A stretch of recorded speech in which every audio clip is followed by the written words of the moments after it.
Welcome to this week's study. We hope and pray that you've been enjoying and growing in this study of the Spiritual Emphasis campaign. God bless you as you listen to this message from Reverend Henry Macharia.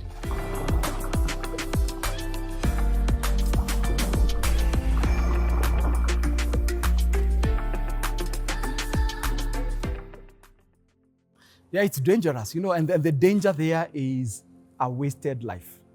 A wasted life. A wasted life. And this is not just a wasted life in the narrow sense of the word, but a wasted life of God. That God took his time. A portion of the life of God was spent in forming you, my friend. Read Psalm 139. He took time to form you. So when you live a life that is not tapped out in living out your God-given potential, when you don't fulfill the dreams that God has planted in you, you have wasted God's life. The builder that built you spent his time for nothing.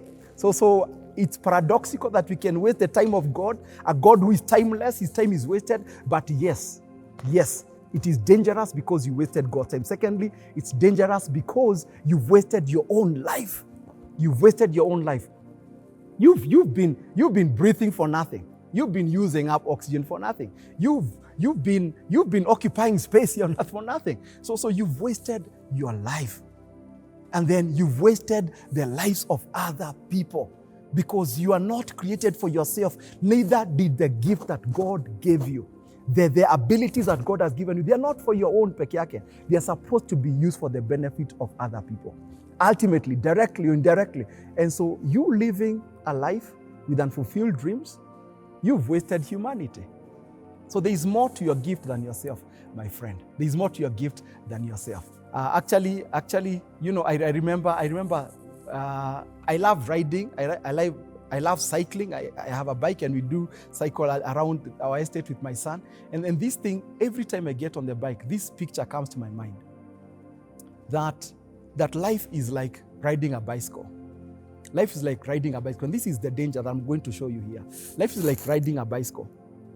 You are good and stable and safe and enjoying the ride as long as you're pedaling, as long as you're moving forward, as long as you are using your life. You are using your life. You are pedaling. You're using that bike.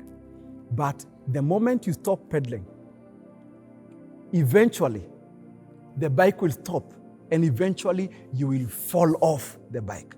So that is the danger, that when you stop, when you are not living out your dreams, when you are not tapping into and living out the potentiality God has given into your life, has given you, you are living at a risk of falling off of life in itself. Life with God, because eventually those who are not growing towards God, they are growing away from the Lord. You fall off from God. You fall off relationships, because you're not bringing the benefit God formed you to be. So you fall off life. That's a danger of unfulfilled dreams and untapped God-given potential. Yeah, that cannot change. He's the Lord of the settled account, and what he gave you, my friend, what God gives, he expects an accounting for it. And your reasons, your excuses do not cut it. Why? Actually, our reasons and excuses are such an insult to God. Let me explain. God is a God of omnipotent power. He's all-powerful, omnipotency. He's all-powerful.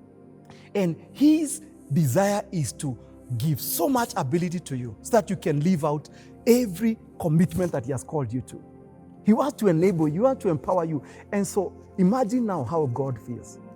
That he wants to do all these things through you, and you're busy sitting in a corner, not connecting with him, not engaging with him, and you're saying how you cannot do this. You're standing there saying, oh no, I cannot. Oh, I'm so tired. And God is then saying, hey, my child, here, take this, use this. Imagine how insulting it is to God that he has called you, lift this load from the floor. And here is something to use to lift the load, and you are there giving an excuse. So friends, our personal excuses do not exempt the fact that we'll be called to account. because God wants to empower us. His strength is made perfect in our weakness. And he has said that we can do all things through Christ who strengthens us. You know, when you look at the story of the talents in Matthew 25, there's something that you see at the end of that story, and it illustrates really well, really well, the reward of good stewardship of our gift. Something that I hope that you can see and hold on to and pursue and expect actually from your life. There's a comment that the master tells the two servants who managed to do well, use their gift well. This is what he calls them. He calls them good and faithful servant. And these are the three rewards you can expect. You know, good. The first thing is good. You can expect the reward of good. That as you are utilizing, making the most out of the gifts God has given you, there is goodness of character that will be built in you because you're obeying what God has called you to do. So there is a goodness of character. Then there is also goodness of competence, you know, that you'll become really good. So not only in form of character, but in form of competence, my friend. So living out your gift grows your competence in whatever area that God has called you to and equipped you for. So that's the first reward. The second reward, my friend, is that of faithful. That you become one who is faithful before the Lord. He'll call you faithful. And you will find your ability to live up to the commitments God has placed around you, growing exponentially. That suddenly you'll not be one who makes excuses. Instead, you'll be one who is able to live up to the expectations that God has placed on you and others have placed on you. So that's another reward, that God will grow your ability to live out your potentiality. So in other words, to him, much is given, more is expected. You know, and just as they usually say, that you have this proverb that says that a shilling is attracted by another shilling. That when God has the little, as you become faithful in this little that God has given you, he grows your faithfulness. And so it becomes a reward that you actually find it easy to incrementally become a faithful person who is committed, who does not give excuses, but is committed. And thirdly and lastly is that you become a servant of God. You become a servant of God. A servant of God.